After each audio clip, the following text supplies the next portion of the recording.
On a quiet morning in a suburban neighborhood, a reserved black gardener, often ignored by the neighbors, suddenly hears a piercing scream.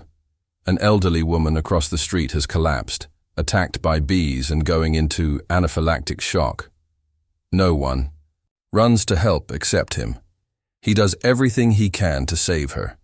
But when the police arrive, he's met with guns drawn simply because of his skin color until she wakes up, speaks the truth, and the entire street is forced to see him differently. It was a soft spring morning in Willowcrest, a tidy suburban neighborhood nestled on the eastern edge of Sacramento, California. The sun was warm, but not harsh, painting long golden strokes across driveways and well-trimmed hedges. Bougainvillea draped lazily over garden walls. Bees buzzed in their lazy circuits, and the faint smell of lavender drifted from someone's front yard. Sprinklers clicked on in rhythmic unison down the street like a suburban symphony no one conducted. Kids were already off to school. Dogs barked behind fences, and the world, at least for the moment, felt perfectly undisturbed. This neighborhood wasn't fancy enough to make headlines, but it took pride in its order. People waved from driveways but didn't stop for small talk. Lawns were mowed, trash bins wheeled in promptly, and anything or anyone that disrupted that rhythm wassailantly filed away as not from around here. Marcus Reed knew this unspoken rule by heart. At 28, Marcus had already learned how to make himself smaller, quieter, less visible in places like this. 6 feet tall, broad shoulders from years of hauling, mulch and pushing mowers, he moved like someone who'd been taught to never take up more space than necessary. His skin, deep brown and sun-warmed, was the kind that made some folks instinctively lock their car doors. His eyes were a quiet storm, dark, steady, but tired in a way no one ever asked about. Every Monday, Wednesday, and Friday, Marcus pushed his weathered pickup into the edge of the cul-de-sac, parked beside the white curb in front of number 114, Mr. and Mrs. Kessler's place, and went about his business. He'd worked that contract for almost 3 years, never missed a day. Still, some neighbors, mostly older white folks, avoided eye contact. A few crossed the street when walking their dogs. One man, Mr. Holloway from 112, once asked him twice if he was lost before recognizing the rake in Marcus's hand. Marcus had learned not to respond. He wore earbuds that weren't plugged into anything just to avoid the awkwardness of small talk that wasn't really small talk, just veiled suspicion. He kept his head down, his work tight, and his thoughts his own. That morning, he was trimming hedges. Along the edge of the Kessler yard, the buzz of the electric trimmer blending into the neighborhood soundtrack. Across the street, Mrs. Edith Langley, a widow in her 70s, waist-ending to her front garden as she did every Monday, carefully pinching off dead blossoms and humming softly to herself. Her wide-brimmed straw hat shaded her face, and a little wooden cart filled with garden tools sat beside her walkway. Her house was painted a cheerful pale blue with hanging flower baskets and a welcome mat that read, "Bloom where you're planted." Marcus had never spoken to her. Once, maybe twice, he caught her glancing at him through her front window. Not with hostility, more like quiet curiosity. Still, she'd never waved. To most of the neighborhood, Marcus was just the gardener, not Marcus, not Reed, just the service guy, someone who didn't belong at the homeowner association meetings or in the Christmas potlucks. He was the kind of person they appreciated having around when the weeds grew wild, but were uneasy about if lingered too long near their front doors. More than once a police cruiser had slowed down when Marcus was working alone. No one ever said anything. No one had to. But Marcus wasn't here for their comfort. He was here to work, to make money, to finish a day without incident. He moved with a rhythm he'd taught himself. Hedge, sweep, edge. Next yard, order, routine, silence. That's what kept him safe. Still, something about this morning felt alert. A little more alive than usual. A breeze kept lifting his cap. The birds seemed louder. He caught himself watching the older woman across the street longer than usual. Watching how gently she handled her flowers, how her hands trembled just slightly with age, but not weakness. Then the quiet shattered. It was a sound so sharp, so raw, It sliced through the buzz of the trimmer and stopped Marcus cold. A scream. Not a shout or a yell, but a pure primal scream followed by a loud clattering noise. He turned his head instantly. Across the street, Mrs. Langley had collapsed forward, half buried in the alia bushes. Her straw hut had flown off. Her arms flailed once, then went still, and just above her, hovering like a dark, shifting cloud, was a swarm of bees. Marcus dropped the trimmer before his brain had time to catch up. Themiddle clattered onto the driveway as he tore across the street, instincts overriding logic. No one else moved. Cars passed by slowly. A jogger on the corner paused with earbuds still in, watching, but no one ran. Only Marcus. And as his boots hit the warm concrete of her driveway, only one thought shot through his mind. Please don't let me be too late. He didn't remember crossing the street.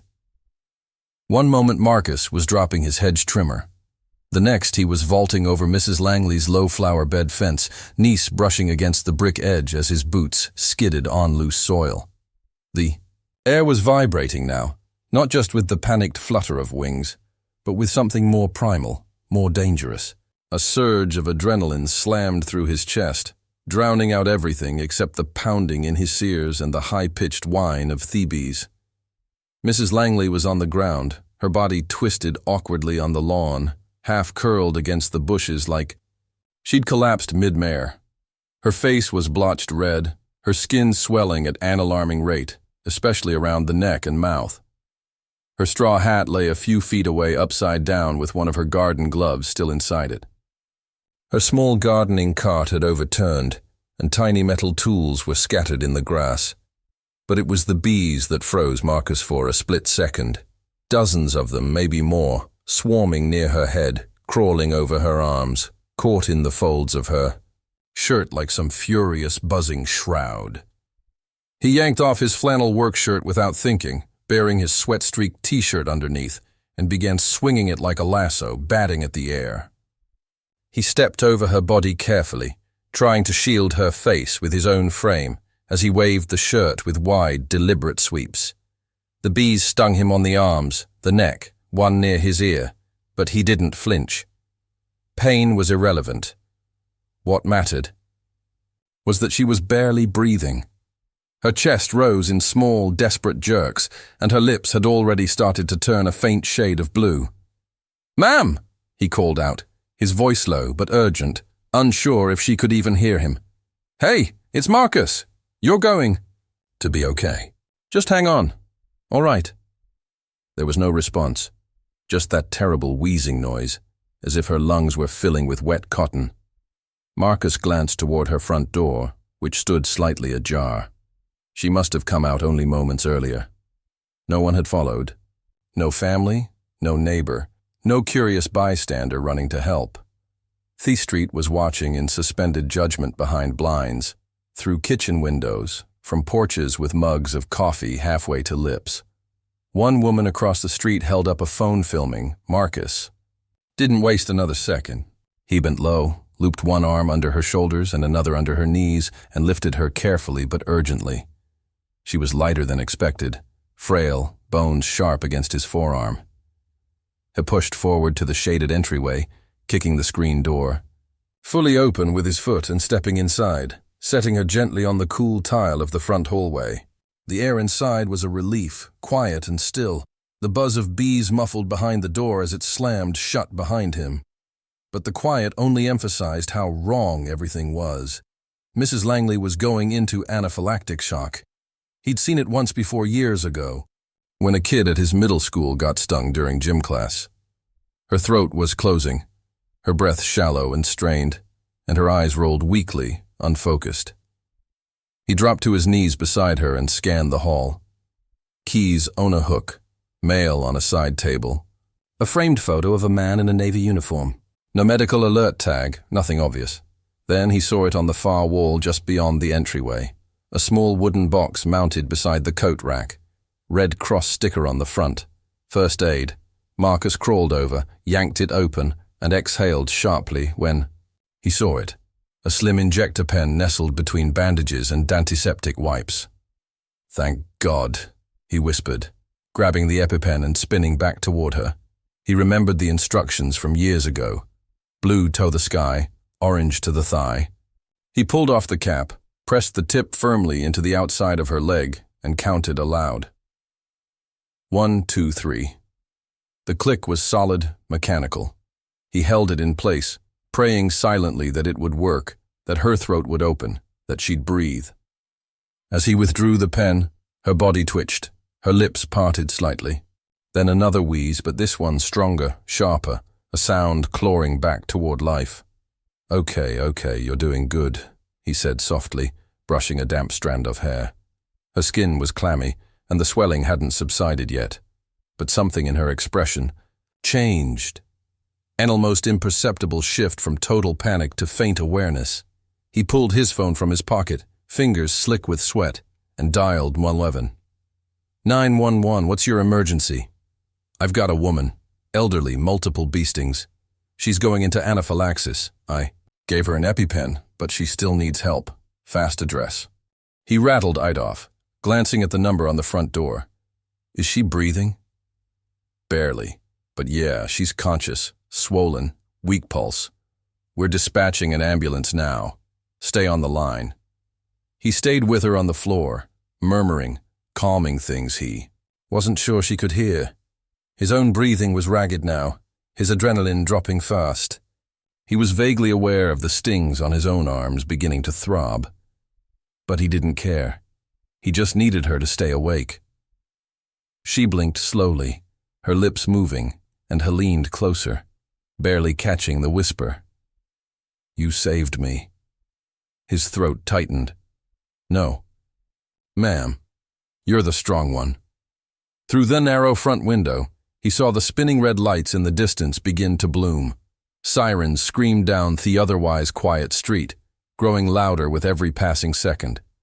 Behind them, neighbors stepped outside. Phones in hand, expressions mixed. Some concerned, others merely curious, as though this were another story to be consumed from the curb. But Marcus wasn't thinking about them. He wasn't thinking about the cell phones or the stairs, or the fact that his skin made him a suspect before a witness. He just held Mrs. Langley's hand, firm but careful, and waited for the sound of boots and voices and stretchers and noise, because for now, in this moment, all that mattered was that she was still alive. The wail of the sirens fractured the stillness, like glass cracking under pressure. As they screeched closer, Marcus instinctively stood up, backing away a few steps to give the paramedic space. His hands were still trembling, coated with sweat and traces of dirt from the garden, and he could feel thesting swelling on his neck where one of the bees had gotten him. But the pain was distant now, like background noise. All that existed was the old woman on the tile floor, breathing in shallow poles, her fingers still faintly twitching. When the paramedics burst through the door, they moved with practiced urgency. Two knelt by Mrs. Langley immediately, while another, a stocky white man in a navy blue jacket, turned toward Marcus. His eyes flicked to the woman on the floor, then back, to Marcus's dark skin, his muscular build, his dusty jeans, and sweat-stained shirt. "You live here?" the man asked sharply. Marcus opened his mouth to answer, but hesitated. In a heartbeat, he could feel the energy shift. It was subtle, but undeniable. The man's stance stiffened, one hand slowly edging toward his radio. A second responder stepped inside, followed by two officers in full uniform. One of them, the taller one, mid-40s, face tight with suspicion, let his hand rest on his holstered gun. "I don't," Marcus said calmly, raising both hands slightly, palms out. "I work next door. I saw her collapse in the yard. Bee attack. She has a severe allergy. I found her EpiPen inside and gave her the shot. Then I called 911 in 11. The officer's eyes narrowed. He looked over Marcus's shoulder at the overturned flower cart still visible outside, then down at Mrs. Langley, who was now semi-conscious, her throat still swollen, a nasal cannula delivering oxygen. "Step outside for me," the officer said, not as a request. His tone was firm, measured, the kind used when assuming guilt first and asking questions second. Marcus didn't argue. He turned slowly, carefully, and walked out the door with both hands visible. Ash stepped onto the porch. He saw the crowd that had quietly gathered. Neighbors standing behind hedges, in driveways, on porches, murmuring, watching. A few held phones angled in his direction, the red record light unmistakable. No one spoke up. No one said, "That man just saved her life." Noon said anything. He stood on the front lawn with his hand still slightly raised, trying not to appear threatening, trying to keep his breathing steady. One of the officers followed him outside while the others remained inside, their radios crackling. The air was thick now, not with bees, but with something colder, more familiar. That same unspoken judgment he'd felt 1,000 times in 1,000 ways. From store clerks who followed him down aisles to women clutching Percy Steiter in elevators. A younger cop joined them. She looked uncertain, flipping through a small notepad. "Sir, what's your name?" "Marcus Reed." "Spell it," he did. She scribbled it down. "And you say you work next door?" "I've done landscaping here for 3 years. Kessler's Yard. Mondays, Wednesdays, Fridays." "Did anyone else see what happened?" Marcus glanced around. People were still watching. A few looked away when he met their eyes. Mr. Holloway stood with arms crossed in his driveway, expression unreadable. A woman with curlers in her hair held her phone low at her side but didn't stop recording. No one stepped forward. "I don't know," Marcus said finally. "I didn't see anyone else outside when she collapsed." The paramedics wheeled Mrs. Langley out moments later, now secured on a stretcher, an IV in her arm, her face still puffy, but no longer blue. As they moved down the walkway, she stirred, her voice grelly, barely audible, but her lips moved with intention. One of the EMTs leaned closer. She spoke again, this time louder. "Him. He helped me. That man saved me." The EMT looked over at Marcus. "You, Marcus?" He nodded. Thaman raised an eyebrow and nodded back with a grunt of respect. "Good job, man. You acted fast. You might have saved her life?" Marcus managed a faint nod, but before he could respond, the older officer beside him gave a short, curt sigh, then muttered, "Well, that's one aversion." Marcus turned to him, his jaw tensing. "Excuse me." The officer shrugged, glancing at the gathered neighbors. "Look, not saying you did anything wrong, just, you understand how this looks, right? Woman down, you inside her house, no witnesses backing your story." Marcus stared at him. So doing the right thing is suspicious now. The officer didn't answer. At that moment, something shifted in Marcus. No anger, not yet. But the deep, familiar ache of exhaustion, the kind that comes from being questioned every time you show up, every time you try, every time you're not invisible anymore. He let out a long breath and looked up at the sun, still bright, still warm, completely indifferent. The paramedics approached. "She's stable for now. You did the right thing." Another voice joined them. An older woman in a hospital scrubs top, the neighbor from the corner house. She had walked over quietly and now stood between Marcus and the officers. "I saw him run over when..." She screamed, she said. Didn't even hesitate. Went straight in. I watched from my kitchen window. Whole thing took maybe 2 minutes. The officer paused.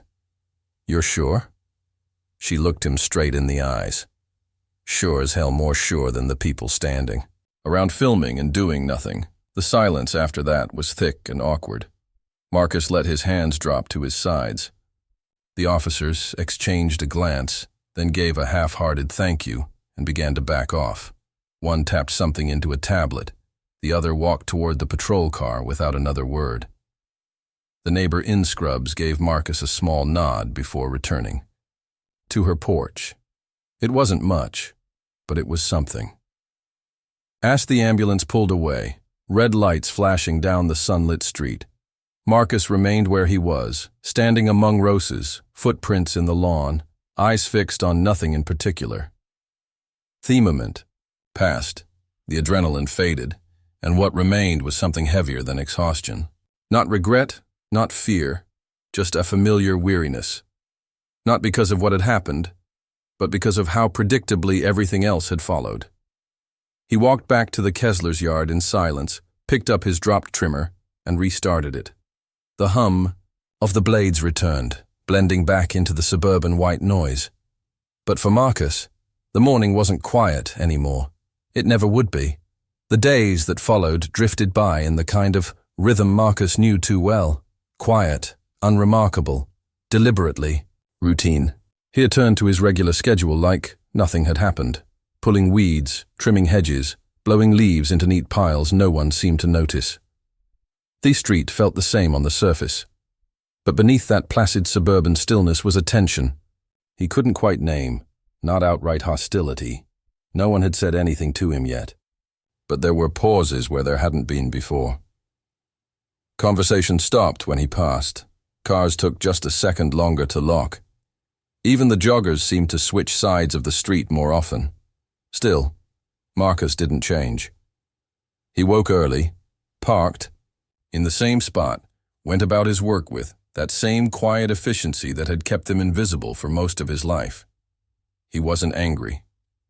He wasn't even surprised. He had learned long ago that being right didn't always mean being safe, and being brave didn't always earn you trust. But the bee stings were healing, and the sun still rose.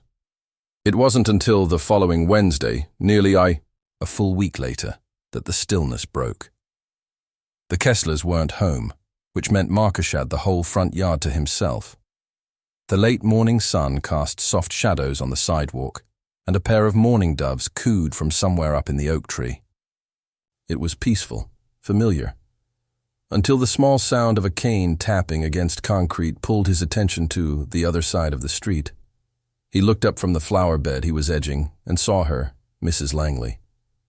She was moving slowly, her left hand gripping a metal cane, the other wrapped loosely around a paperback book. Her movements were cautious but deliberate. Her wide-brimmed hat was back on her head, tilted just enough to reveal a pair of alert eyes. Her face was still puffy in places, healing, her color not fully returned. But she was walking. Marcus straightened, not sure what to do. He didn't wave. He didn't speak. Part of him wondered if she even remembered him clearly, if the trauma had blurred the details or left her unsure. But she kept walking right up to the edge of his work zone, stopping just short of the patch of lavender he'd replanted last season. She looked at the flowers, then at him. Her voice was quiet but firm. "You saved my life." Marcus blinked, unsure how to respond. He nodded once. "I did what I could." "No," she said, tapping the canyons against the ground. "You did what noon else did. You ran toward me." Everyone else stood still. Her words settled between them like dust floating in sunlight. There was no audience, no phones, no fanfare, just two people, a garden, and the memory of what had happened. "I remember everything," she continued, her gaze unwavering. "I remember your face above mine. I remember the way you spoke. I remember the fear. And then there, Leaf." Marcus shifted his weight. "I wasn't sure you'd even trailed off. I would have died," she finished for him. "If you hadn't known what to do, I wouldn't be standing here." He looked down, hands in his pockets, not used to gratitude that sounded like truth. She stepped closer, placing the paperback on the top rail of the fence. "I don't know if anyone said it properly yet, so let me." Her voice softened. "Thank you." A breeze moved between them, ruffling the edges of the flower beds. The smell of cut grass mixed with the faint perfume of roses. Marcus finally looked her in the eyes. "You're welcome," he said, quiet but certain. From across the street, someone peeked out from behind a curtain. Another neighbor on a porch paused mid-sip of her coffee, but this time it didn't matter. Mrs. Langley wasn't finished. "I told them at the hospital, told the EMTs, the nurses, my niece. Everyone. Who came to visit? I said it wasn't luck. It was Marcus. She smiled, a faint curve of the lips. They didn't know who that was at first, so I made sure they did. He blinked, not quite ready for what that meant. And I told them, I want you to keep coming here, she added. Not just to do the yard. He wants you to come have tea one day if you feel like it. He let out a soft breath of laughter, surprised by how much emotion was wrapped in such a simple offer. I'll think about it, he said. She gave a satisfied nod and turned slowly, walking back across the street, the cane tapping softly on the pavement. Marcus watched her until she reached her porch, took one step at a time, and disappeared behind her front door. Later that afternoon, after finishing his work, Marcus noticed something odd. A group of teenagers had gathered at the corner, whispering and pointing toward his truck. He walked over cautiously and saw what they were staring at. A video. It was playing. On someone's phone. Grainy vertical footage clearly shot from a window across the street.